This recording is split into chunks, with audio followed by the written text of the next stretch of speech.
વહાલા હરિભક્તો સર્વેને ભાવપૂર્વક જય સ્વામિનારાયણ. વડતાલ વડતાલ વડતાલ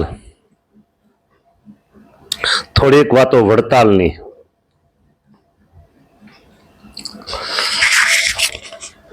આપ સર્વે જેનાથી વિદિત છો એનું રિપીટેશન કરવાનું નથી.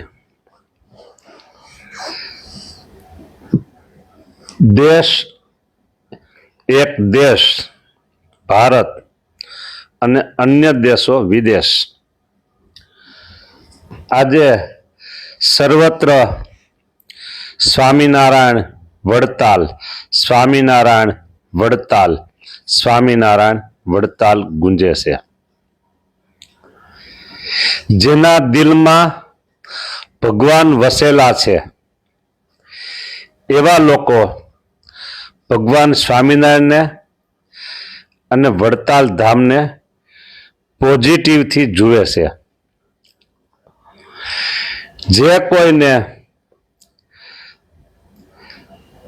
ભગવાન સ્વામિનારાયણ પ્રત્યે કે સ્વામિનારાયણ સંપ્રદાય પ્રત્યે દ્વેષ ભાવ હશે, હોય કોઈકને, નો હોય એમ નહીં, હોય એમને મુબારક છે, પણ છતાંય એને કંઠે વડતાલ અને ભગવાન સ્વામિનારાયણ લેવાય છે. હા, કોઈ પોઝિટિવમાં ચાલે છે, કોઈ નેગેટિવમાં ચાલે છે. એકને ફાયદો છે, એકને નુકસાન છે. પોઝિટિવને ફાયદો, નફો, નેટ પ્રોફિટ છે. હા, વડતાલની વાત કરીએ છીએ ત્યારે ઉત્સવ પહેલા અમારી એક ક્લિપ હતી, એમાં અમારું પ્રવચન હતું, કથા હતી. અંધારિયા ખંડમાં એટલે કે આફ્રિકાના ગીચ જંગલમાં કે પછી કોઈ ભારતના ગીચ જંગલમાં,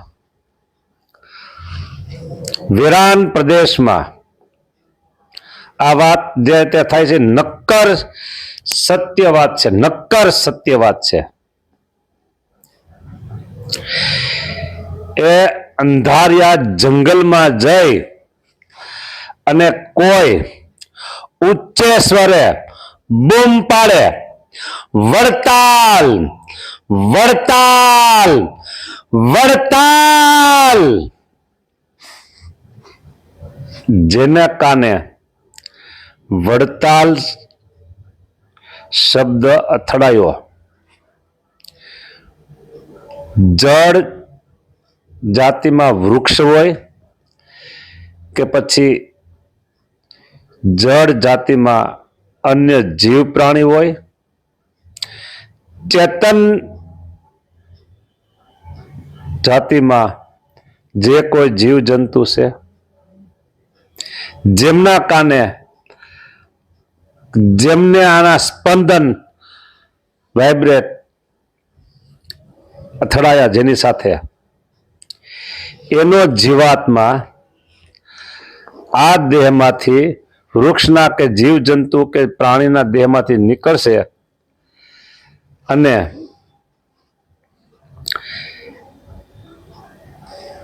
એ સત્સંગમાં જન્મ ધારણ કરશે.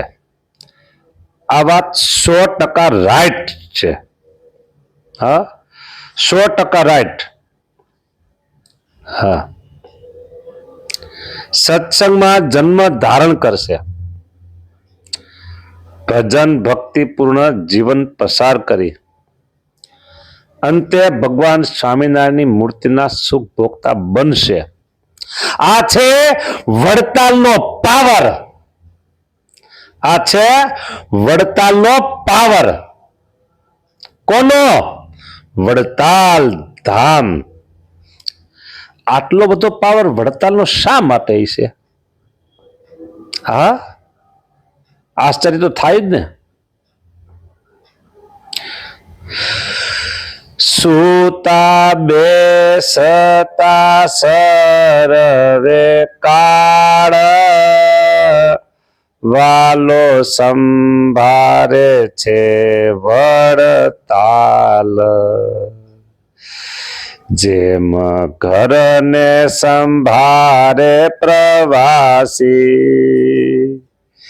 તેમ મારો વાલો વડતાલ ને અવિનાશી. લ્યો, ભગવાન સ્વામિનારાયણને પણ વડતાલ ધામ અત્યંત પ્રિય હતું. ત્યાંના ભક્તોનો જે ભાવ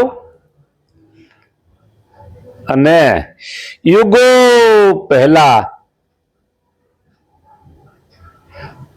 દુનિયાના તમામ લોકોને આવકાર્ય, દુનિયાના તમામ લોકોને આવકાર્ય એવા લક્ષ્મી દેવીએ જે ભૂમિ ઉપર તપ કર્યું હતું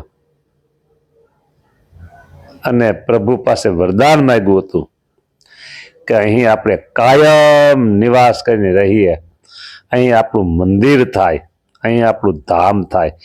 પ્રભુએ એમને વરદાન આપ્યું અને સમય જતા ભગવાન સ્વામિનારાયણ આ ભૂમંડળ ઉપર પ્રગટ થયા અને દેવી લક્ષ્મીજીને આપેલું વરદાન સત્ય કરવા અહીં વડતાલ ધામમાં મોટું ધામ બનાવ્યું, સ્વામિનારાયણ સંપ્રદાયનું કેન્દ્ર બનાવ્યું અને લક્ષ્મી અને નારાયણ યુગલ મૂર્તિની સ્થાપના કરી. લક્ષ્મીનારાયણ દેવ બિરાજમાન થયા અને આજે એ દેવ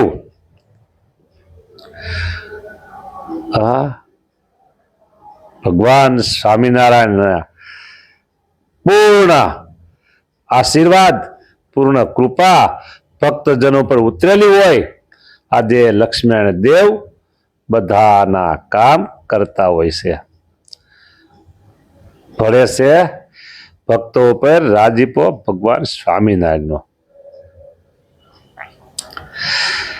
એટલે વડતાલ વાલું છે. અને પછી પ્રભુ સ્વામિનારાયણે વડતાલને કેન્દ્ર સ્થાન આપ્યું. સૌ કોઈ જાણે છે એટલે લાંબુ નહીં કહેતા. શિક્ષાપત્રી, લેખન, આરાધ્ય ઈષ્ટદેવ, ઉપાસ્ય સ્વરૂપનું ની પ્રતિષ્ઠા, ગાદી, 2 દેશ વિભાગ, ગાદી સ્થાપના, સંપ્રદાયના અગત્યના વ્યવહારિક હોય કે આધ્યાત્મિક હોય અગત્યના જે પાસાઓ, મોક્ષકારી જે પાસાઓ એ બધા વડતાલથી પ્રસારિત થયા. મોક્ષકારી પાસા જોઈએ તો શિક્ષાપત્રી અને પોતાનું સ્વરૂપ, અને વ્યવહારિક દ્રષ્ટિએ જોઈએ તો ગાદી સ્થાપનનો દેશ વિભાગનો જે વિલેખ, દેશ વિભાગ થયા. અને આચાર્ય પદનું સ્થાપન મોક્ષ મૂલક છે. આચાર્ય પદ એ પણ જીવાત્માના મોક્ષકારી મૂલ્ય છે. જીવાત્માનું મોક્ષકારી મૂલ્ય આચાર્ય પદ, એની ગરિમા એટલી જ પણ ઊંચી છે. વહીવટી વ્યવસ્થા માટે વિભાગીકરણ કર્યું ભગવાન સ્વામિનારાયણે, દેશ વિભાગ કર્યા. બોલો, આથી વડતાલ, વડતાલ અને વડતાલ સર્વના હૃદય ઉપર અને સર્વના હોઠ ઉપર ગુંજતું થયું છે. વડતાલ યાદ આવે, ભગવાન સ્વામિનારાયણ યાદ આવે, હરિકૃષ્ણ મહારાજ યાદ આવે. જીવાત્માનું કલ્યાણ કેમ થાય નહીં? શક્ય છે, થાય ને થાય, શક્ય છે, 100% શક્ય છે. જેના કાને વડતાલ નામ કાને અથડાયું એનું કલ્યાણ ચોક્કસ છે. અરે ભગવાન સ્વામિનારાયણની ઉદારતા તો જુઓ તમે, ઉદારતા તો જુઓ. પાપી જીવ કોઈ હોય, પાપી જીવ હોય, અને એને કાને પણ જો વડતાલ શબ્દ અથડાઈ ગયો ને, ભગવાન સ્વામિનારાયણ એનું પૂરું કરી દો, પૂરું કરી દે. અરે ચોક્કસ પૂરું કરી દે. જો હવે થોડોક ટોન બદલે છે, 5 મિનિટ ટોન બદલે છે કથા વાર્તામાં. પહેલા તમને કહી દઉં, હું કોઈ જ્યોતિષકાર નથી, આ સેવક કોઈ ભવિષ્ય વેતા નથી. ભગવાન સ્વામિનારાયણ એને મને એની મૂર્તિમાં રોમ રોમ રસબસ રાખ્યો છે, અને સેવકને જીવમાં એની હા છે કે અમે મૂર્તિમાં છીએ. હવે હાલનારા, ચાલનારા, બોલનારા ભગવાન છે. અમારા સર્વ કરતા હરતા નિયંતા ભગવાન સ્વામિનારાયણ છે. એટલે હવે જે કંઈ બોલાય છે ને એ ભગવાનની ઈચ્છાથી બોલાય છે. સમજો. હવે આજે એટલે આજે ઉત્સવ ઉજવાયો એને આજે કહીએ આપણે, ટુડે નહીં પણ વર્તમાન સમયમાં આજે આ દુનિયા ઉપર એમ વડતાલનું નામ જેટલું ગુંજતું હતું, ભગવાન સ્વામિનારાયણનું નામ દુનિયામાં જેટલું ગુંજતું હતું, એની આજે એક જબ્બર હરણફાળ થઈ છે. એની આજે એક જબ્બર હરણફાળ થઈ છે. હા, જબ્બર હરણફાળ થઈ છે. જેટલી સ્પીડે સ્વામિનારાયણ સંપ્રદાય પ્રગતિશીલ હતો, જેટલી સ્પીડે સ્વામિનારાયણ સંપ્રદાય પ્રગતિશીલ હતો, આજે એને કેટલો વેગ મળ્યો એ કહેવું અશક્ય છે. જબ્બર વેગ મળ્યો છે.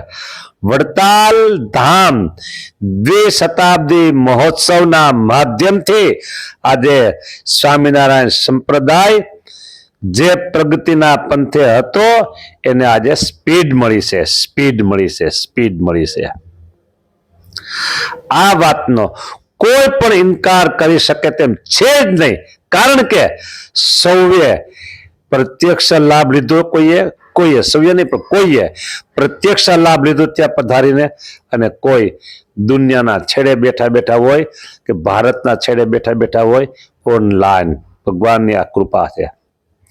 દૂરદર્શન કર્યા, દૂર શ્રવણ કર્યું, એટલે સૌના જીવાત્મામાં ચોક્કસ હા પડે જ કે ના, સ્વામિનારાયણ સંપ્રદાય આજે પ્રગતિના પંથે સ્પીડવાન બન્યો છે, બનશે. હવે બનશે. એના કેવી રીતે તમને કહી દઉં ટૂંકમાં વાત, મારે સમય મર્યાદા જોવી પડશે. હા, જુઓ કેવી રીતે સ્પીડ થાય તમને કહું. શિયાળામાં નહીં પણ ઉનાળામાં નહીં પણ ચોમાસામાં, મારે પહેલા જ ચોમાસું બોલવું પણ બીજી ઋતુ બોલાઈ ગઈ. ચોમાસામાં મેઘાંડંબર, ભાઈ આકાશમાં વાદળાઓ હરુડતા હોય અને એમાં વીજળીનો ઝબકારો થાય, જોરદાર ઝબકારો થાય, જોરદાર ઝબકારો થાય વીજળીનો. અને ભાઈ પછી આ હા હા હા હા હા જેની ગર્જના થાય ને, ઝબકારો થઈ ગયા પછીથી જેની ગર્જના થાય ને, ભલભલાના ગાત્ર છે ને હચમચાવી દે, ઢીલા પડી દે. હા, અમારે અમે ખેલે ભૂમિલમાં અમે એટલા ભય પામી ગયા હતા ને, એ જે કઈ વીજળીના ઝબકારા થાય અને જે કઈ વરસાદ હળુંબે, ઓહો ગાજતો તો એ કોરોનાની પેલાની સાલમાં. હા, અરે અમે ધ્રુજી ગયા હતા. પેલા થાય ઝબકારો, જોરદાર ઝબકારો, અને પછી ગર્જના થાય. એમ આજે વડતાલ ધામ દ્વિશતાબ્દી મહોત્સવ જે ઉજવાયો એ એક આકાશમાં વીજળીનો જબર ઝબકારો થયો છે, અને હવે જે પ્રગતિના પંથે ચાલશે ને એની ગર્જના છે, એની ગર્જના છે. મારા બંધુઓ, હા, વડતાલ ધામ વિશે ક્યારેય આપણે એક -1% નેગેટિવ ક્યારેય લાવવાનું જ નહીં. હા, શું થશે? વડતાલ ધામના માધ્યમથી સ્વામિનારાયણ સંપ્રદાયની જે પ્રગતિ વિકાસના પંથે આગળ વધશે, શું રીતે, કેવી રીતે આપણે નજરે જોઈશું. હવે જોજો, બધું આપણે નજરે જોવામાં આવશે હવે. હા, અને આ સેવકે 150 વર્ષનો પાટોત્સવ માણ્યો હતો. તેથી વિદ્યાર્થી અવસ્થા હતી. પોણા 200 વર્ષનો પાટોત્સવ માણ્યો હતો ત્યારે આ સેવક સાધુ હતા. અને આજે 200 વર્ષના અમે સાક્ષી બન્યા છીએ. બરાબર. અને 225 વર્ષના સાક્ષી બનવાના છીએ.